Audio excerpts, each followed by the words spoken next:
let's move on to our next speaker. Our next speaker is Dr. Pepper Lim, a senior manager, educator, and best-selling author with over 35 years of experience in management and sales. Now, 2023, last year, and I didn't know this, Dr. Lim set a Malaysian national record by cycling solo on an e-bike to China for charity. Wow. Fantastic, yes. He's a passionate, yes, I think that is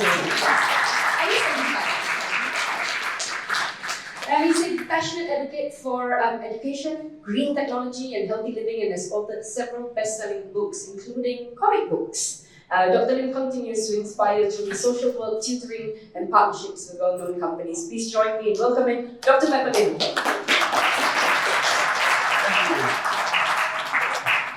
Good afternoon.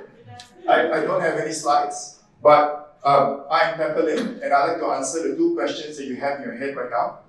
The answer to question number one is yes, my name is really Pepper. And the answer to question number two is my mother was a Beatles fan.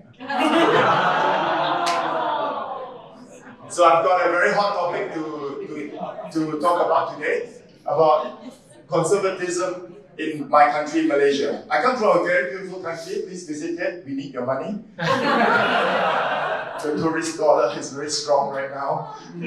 We have, I love my country. Of all the countries that I cycled through very beautiful countries, Laos, Vietnam, Cambodia. But when I came home, I was like, I'm home, you know?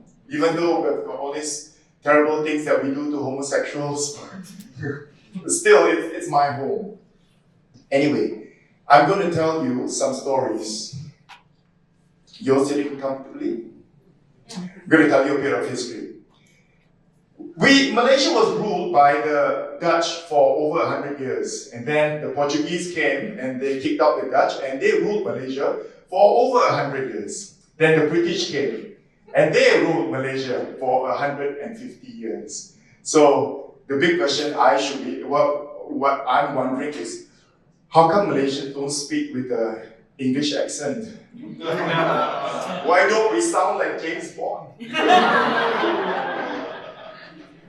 We do a lot of things that are British. We drive on the left-hand side of the road, we use British plugs, we speak English. So there are lots of things that the British did that we still use today. However, well, colonialism is colonialism. And when this Indian guy in a loincloth, very skinny, managed to kick out the British from India, we all thought, hey, wait a minute, they're not as powerful as we all thought that they were. So we fought for our independence, and we received it 10 years after India received their independence. So thank God for India and Gandhi. If not, we would have just been, under British rule, maybe until today. Who knows? But that's what we did. And the person who fought for our independence was Tunku Abdul Rahman, and he is affectionately known by the short name Tunku. Tunku just means prince, and he's a Malay prince from the state of Kedah. He wasn't the next person in line to succeed as sultan, but he got us our independence. Now this man is quite a man. He is a Muslim, but very secular. So when he was studying in England, he would drink and gamble, and he drove a fast car. His first wife was Chinese. His second wife was an English lady, and then he then married a Malay woman, a Malay lady, and he was known to drink and gamble when he was a prime minister.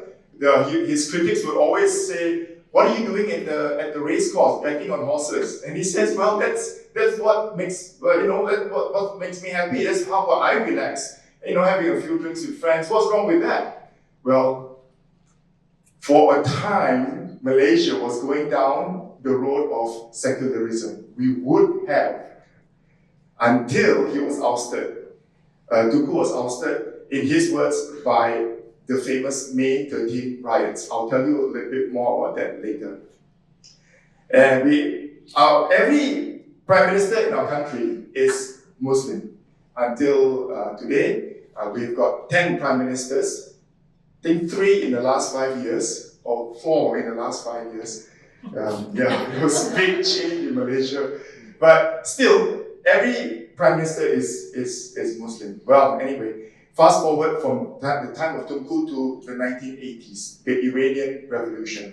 And then all of a sudden, Muslims thought that, Muslims in Malaysia, when I say Muslims, I mean Muslims in Malaysia, they thought maybe this is a good time to try and push for more radicalism, fundamentalism. So they wanted to make Malaysia into a more Muslim state. And this was the time of Anwar Ibrahim, the current prime minister. He was very, very fundamentalistic, and he pushed for this being more Muslim than any other political party. So we have a political party in Malaysia called PAS. Okay, remember that political party's name, PAS. It's an Islamic political party, and they push for everything that is Islamic. Okay? Anyway, so now we come to, hang on, let me see what I have. I covered everything. Yeah, okay. So now I want to tell you a little bit about the Malays in Malaysia. The Malays in Malaysia are synonymous with Islam. Every Malay in Malaysia has to be a Muslim. You're born into the family, you're born into the religion. And you cannot get out of the religion. Islam is the official religion of Malaysia, but Malaysians are free to choose their religion. Their religion means we have religious freedom, except for the Muslims. So it's not stated that Muslims cannot get out of being a Muslim, but it's like a unspoken rule. We've had people who've tried to, and they brought their cases to court, and the court will just either drag their feet or will just outright reject them. You can go to court and argue, but still you will be rejected. Some people have tried. No one's been successful. But that's my country. Anyway, I want to tell you something about the Malays. The Malays are one of the nicest people in the world. The Malays, are known as the gentlemen of the East because they are so nice. Some say that they are nice to a fault. I can tell you that the Malays do not point with their fingers. They do not point. They point with their, who knows? Thumb. With their thumbs, yeah. When you ask them, where's the post office? And they will just point like this, that direction. That's how they point. And here's another cute thing. Malays can point with their lips. I've known this for a long time, but just recently, I saw a couple, and there was a husband and wife, and the wife had said something to the husband. I didn't hear what she said, and then he asked, "Mana? Where?" And then she went, "Did you see it? Did you see me do that?" Yeah, she went like this. and even I knew where to look, and I was like looking. This is Malay, okay? They are really nice to you. If they wanted to cross in front, like if I wanted to walk past these 3 gentlemen, the Malays would put their hand in front and bend down as low as they can go, and then walk in front as quick as they can, just so not to seem rude. And this is the Malays. For the Malays, they have a saying, "Biar mati anak, jangan mati adat." I'd rather my children die than for my culture and tradition to die. So that's what the Malays are. They are rooted in their traditions, in their culture, and they'll rather just die than to see you being ill-mannered. This is the Malays, okay? So before you think, oh, terrorists, oh, homosexual killers, wait, they're really nice people. Yeah, they're really nice people. Wait, I haven't finished my story. Yeah, so they are rooted in culture. They love their culture. They love their language. So if you're from a Malay family, they would want to speak Malay at home, and they would want to eat Malay things and do Malay things. If you maybe some modern families, Malay families who are living in the city, they would speak English. For the more, everybody's educated in Malaysia. However, for those who are a little more westernized, Malays who are westernized, they would speak English at home. Some exclusively, so much so that their children cannot speak much Bahasa, or their Bahasa is actually broken. But if the Malays get angry, now we are talking. Okay, I'll give you an example. The May 13 riots. It happened in 1969. This was a time when Malaysia had a general elections, and the ruling party had lost more seats than what it thought it would lose. They knew that there was this new wave of anti-government sentiments, but they didn't think that they would lose so many seats, especially in Selangor. And the opposition never thought that they could win so many seats. So what did the opposition do? They decided to have a victory parade. The police turned them down because the police knew it would cause problems. But for some odd reason, they managed to get permission by the police to go on the parade. And during the parade, these participants at the parade shouted things that were menyakit hati. How do you say menyakit hati, Nora? Where is she? It hurt the Malays. These are just words. And the words, one of the phrases were balik kampung, which means go home to the kampungs, meaning that the cities belong to us. That's where they want their seats. So the Malays, you should just go back to your kampungs and continue planting corn, tanam jagung. That's what they said. And for that, the Malays went to the chief minister's house and complained to him. How can we accept this? Did you hear what they shouted? How can we accept this? The Menteri Besar, the chief minister, tried to calm them down, but they would not. And so, on that day, on May 13, 1969, Malaysia saw a bloody riot. Over 100 people died, mostly non-Malays. But hundreds more were injured. Millions of ringgit worth of property were destroyed during the riots. The riot police and the army came in to try and wrest control. But for that one day, our country was in chaos. Well, not really the entire country. Parts of Kuala Lumpur and Penang, but other parts, they were on standby. I was one year old. As you know, I'm Chinese, Malaysian Chinese, and my parents were living in the heartland of the Muslim community. They were teachers in Kelantan. So mom and dad panicked. They've got this new baby boy, so they want to protect me. Guess who they sent me to? A Malay family. Yeah, they sent me to a Malay family.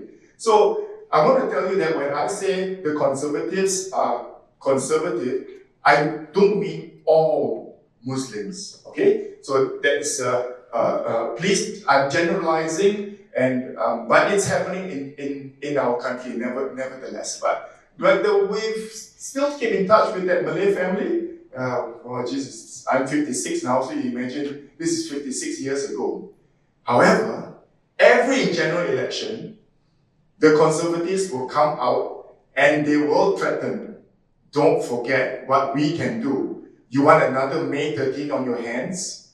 So watch what you say, watch what you do. Because the non-Malays will come out and go, look, how many more mosques are you guys going to be building? Shouldn't we be building more schools? Why can't you allow non-Malays to enter the local universities? That's so unfair. that we have a quota system. And then they will reply, do you want to have another bloody riots in your hands? Do you remember May 13? So after 56 years, 55 years, they still use this boogeyman at every general election. At the run-up to the general election, and during the general elections, they will always repeat this. And then it will disappear until the next general elections. This is how it goes. Do you remember Andrew telling you last night about that photograph that they put up by the Atheist Republic Consulate from Malaysia? Yeah, it so happened it was right before the general elections, and I think that was one of the reasons why it was blown out of proportion. Yeah, this is my country. Okay.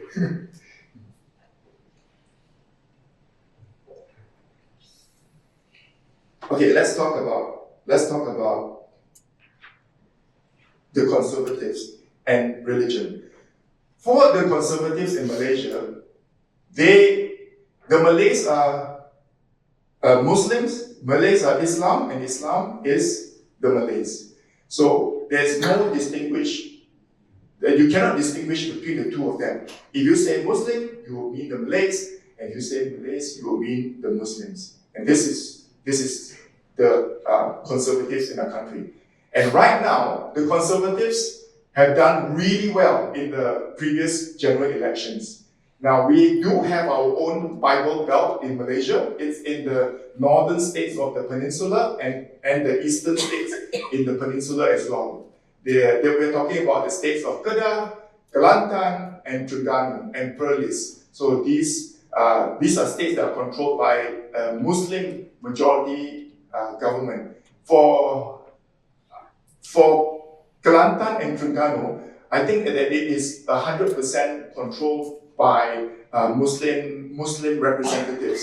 So this is our Malaysia's own Bible Belt. They are so Islamic that their weekends are Fridays and Saturdays. And the rest of the country, our weekends are Saturdays and Sundays. Yeah, so that's just how the conservatives, that's how they want to be. They would fight for their religion and their religiousness. For them, wearing pants, ladies wearing pants is a no-no. So the ladies will have to wear, the Muslim ladies would have to wear a traditional Muslim dress or a Islamic Muslim dress. That means head covering. Okay, let's talk about the head covering. Head coverings did not happen in Malaysia until the 1980s onwards. If you watch old Malay movies like by P. Ramlee, you see that the Malay ladies will have beehive hairstyles. But that's, and they will sing rock and roll. Well, a bit of rock and roll. Yeah, and the men wore suits. The Malay men will wear suits. And in the movies, you will get the characters going, I'll see you at the nightclub tonight. And this is the Malay characters talking. But then in somewhere in the 1980s onwards, 1990s, it suddenly became like the in thing for girls to wear tudung, the head covering. Yeah, and in school, when I went to school, the girls didn't wear the head covering. But in the 1990s, a lot of the girls would wear head coverings. Now, today, all the Malay girls would wear head coverings. All the Malay teachers, the female Malay teachers, would have to wear a head covering.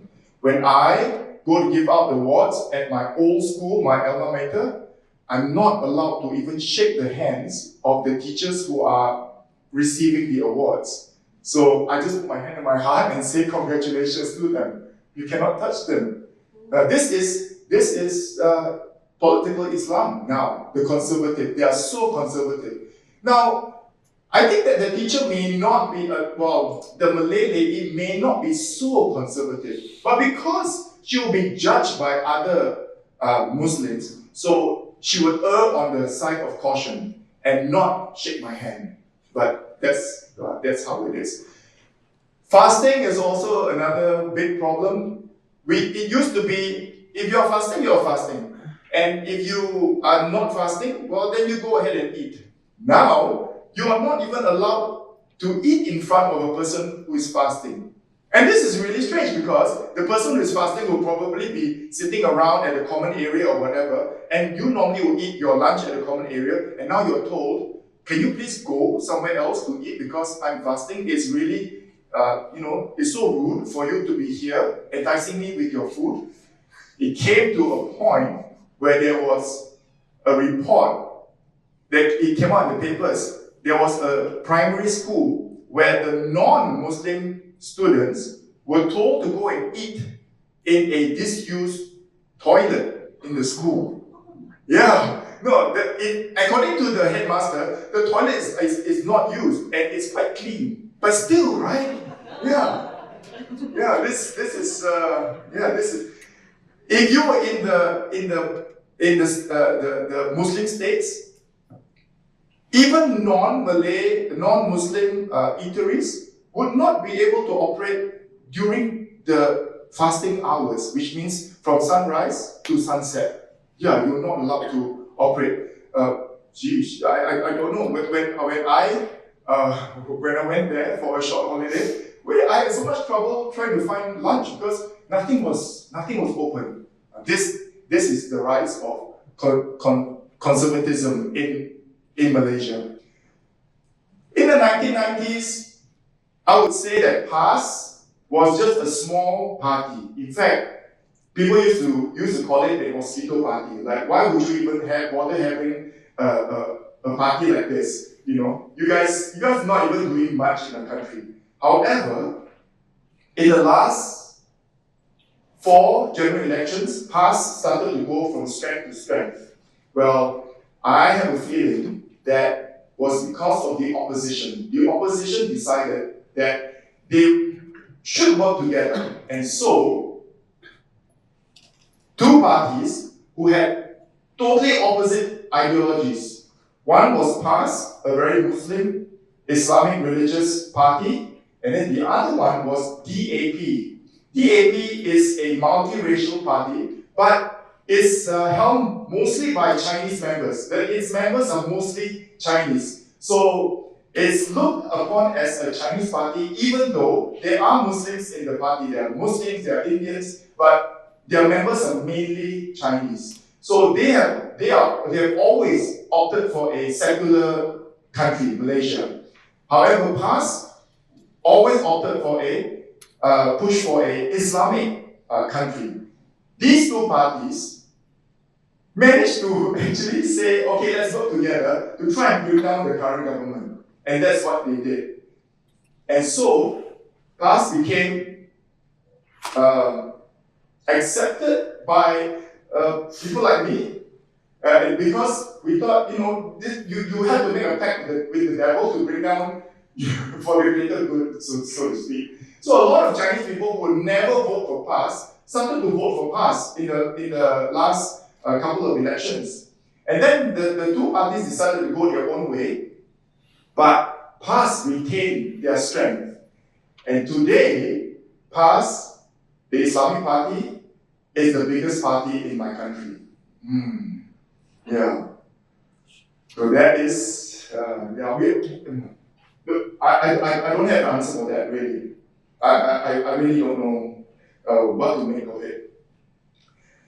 Another funny thing about the conservatives is, even though they are religious and they say, everything is we got to adhere to what the Quran says, what the Islam says, but the conservatives would also believe in the bomo. What do you call bomo, sir? The witch doctors, yeah, the witch doctors. These are traditional shamans. Yeah. On one hand, they will say it's wrong, but on the other hand, it's accepted. Now, that's that strange thing about the Muslims and conservatives in my country. It brings to mind Natra, the story of Natra in Singapore. There was a Dutch girl whose parents had to flee, I think because of the war, and they left the little girl in care of a Malay family who was a good friend. And throughout her stay with the Muslim family, it seems the girl converted to Islam, but I think she was only 14 or 12 or something like that. And then they said, oh, you know, her real parents came back to retrieve her, they said, oh no, she's converted, and she's also married to this other teenage boy.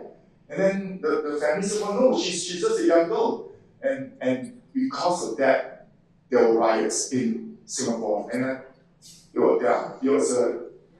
this is the two extremes of conservatives in Malaysia. At that time, Singapore was very much a part of Malaysia. We were seen as one country at that time, but this is the mentality of the conservatives. On one hand, super religious, let's do everything by the book. On the other hand, I also believe in the witch doctor, and I'm also going to kill you if I feel like it. So it's, really, really two extremes.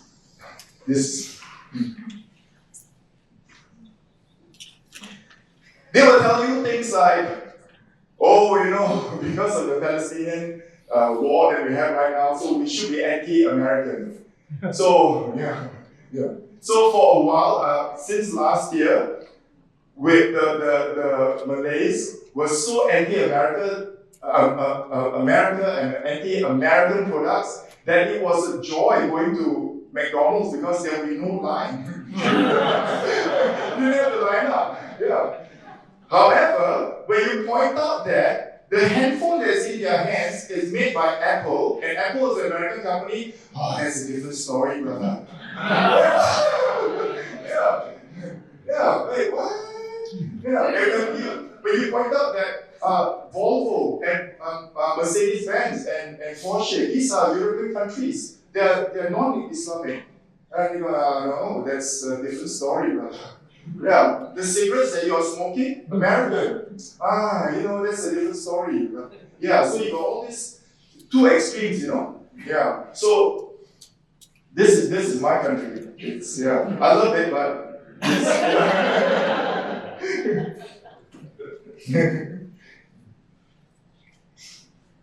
okay, maybe one last story about our Sharia courts.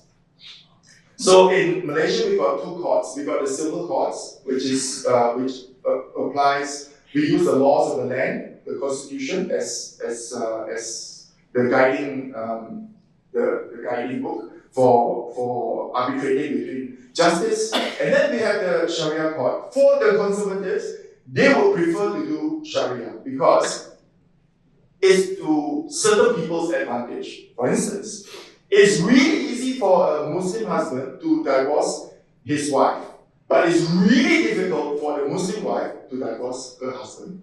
For the husband, he only needs to utter one word 3 times, and he utters it in three different times. The first time is a warning to her, watch out, I've already given you 1 warning, and then 2, and then 3, and then he can be deemed divorced.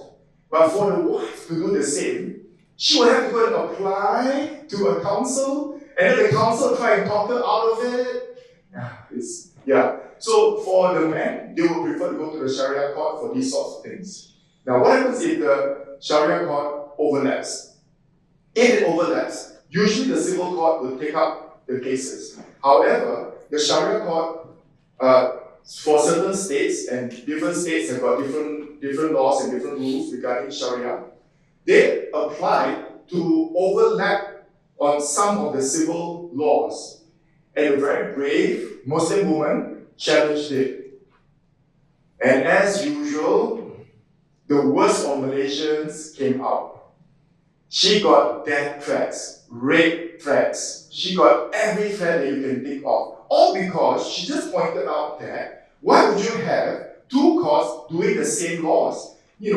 Why would you want to have it overlap? It's so confusing is one, and if it's advantageous to you to do one court, then obviously you're going to use that court and not this court. So you should just separate them. Because of that. She got rape threats and death threats. But she won. She won the case, and after she won, she's a deviant, obviously, that's why she's doing this. It's just the most ridiculous things. Talking about rape, I'm very proud to tell you that in my country, we know the cure for lesbianism. Do you know? Yeah, we all know. Every time they see a lesbian couple, the Muslim men will go, I know the cure for them. Yeah, the cure is rape. That's how good we are, my country. You can see this all over social media. Oh, the lesbian couple, she just needs a good, in bed with a man. That's how shallow our thinking are. It boggles my mind sometimes. And yet, in Malaysia, we have one of the best education systems. I'm a teacher. And when parents come and tell me, hey, should I send my children to private school? I always reply to parents, do you know that our schools, our syllabus is on par with Australia and America and the UK and Japan and India? And they are surprised. Because we keep training our students who are doing these sort of things.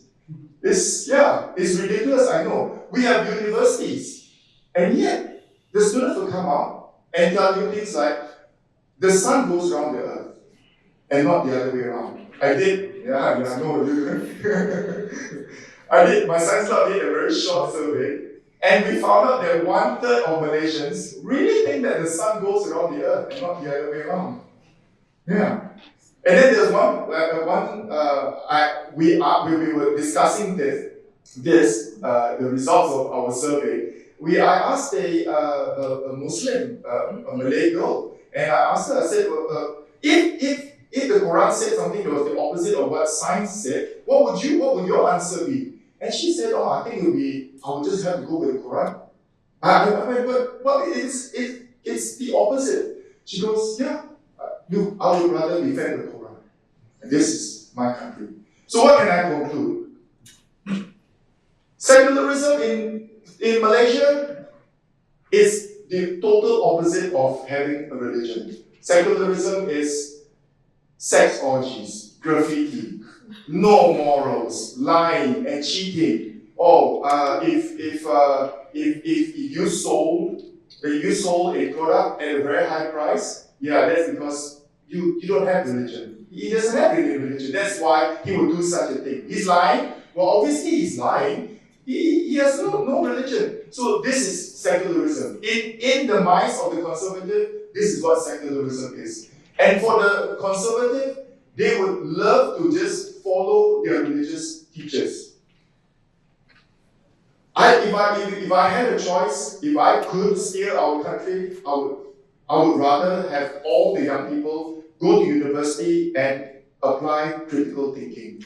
But in Malaysia, critical thinking is not in our vocabulary. We want somebody else to do our thinking. Sad, but that's my time. Thank you.